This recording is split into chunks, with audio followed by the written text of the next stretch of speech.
Hey friends, have you guys ever wanted to find 3 principles that inspire any audience? If the answer is yes, stay tuned till the end of this video where I will share you my 8th rule in 3 parts very shortly. For those of you new to my channel, welcome. My name is Dharshanth Devendran and I'm an online public speaking coach. I do programs, coaching and services. So my friends, the 3 parts of the 8th rule that you will see really shortly are: part number 1, work 8 hours working hard or working smart with high efficiency. Rule number 2, play 8 hours where 4 hours are my time or me time and 4 hours as other people's time. Curious? Me too.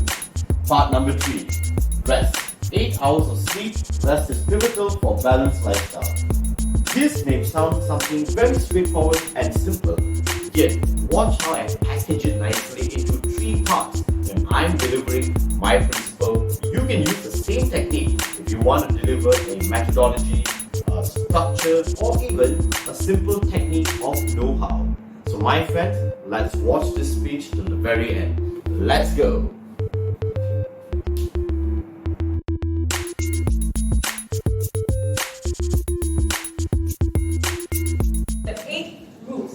The 8 rules, Dharshanth.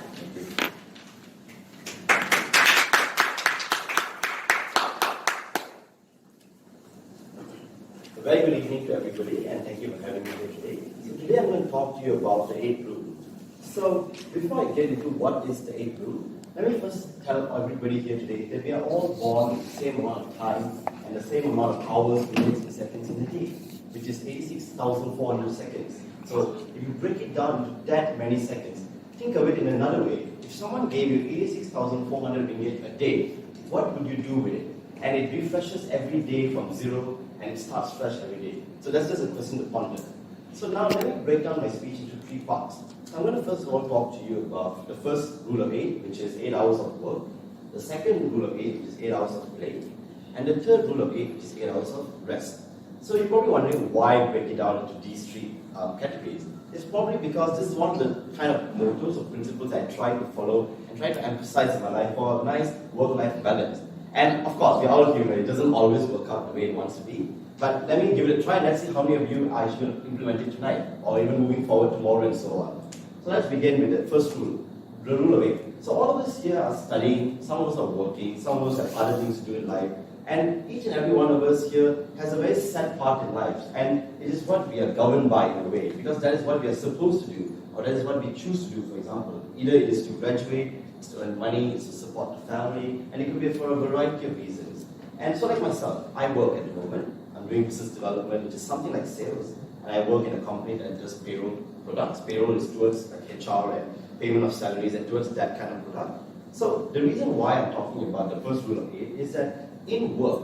Now, not everyone who works for the same 8 hours. Some people may work more, some people may work less. Everyone works at a different rate. Some people are more efficient, some are less, some are mediocre. So instead of everybody working more longer hours or having less time to focus on certain individual tasks, what is important is for people to start prioritizing efficiency.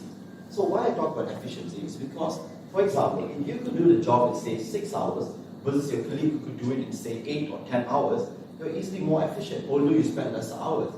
So of course, being efficient is you're not just going to be born with it, right? It's going to be something that you're going to learn, something that you're going to practice over time to become more efficient. So let me share with you some of my techniques on how I be more efficient in work. So first things first, when I wake up in the morning, before I start my day, I have a quick run through of what are my tasks for the day. And let's say I have 5 tasks, and I know that I have to get these 5 tasks done by a certain deadline X.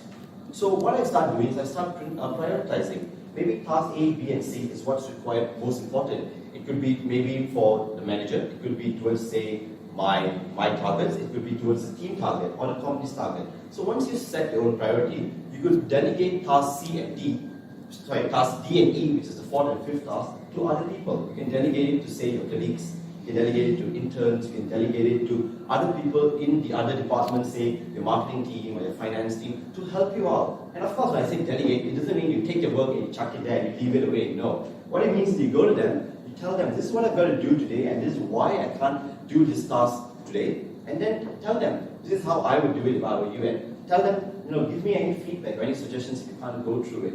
So this is where it becomes a more healthy environment between your working colleagues, and this can be replicated in uni as well. Because I was a student not long ago.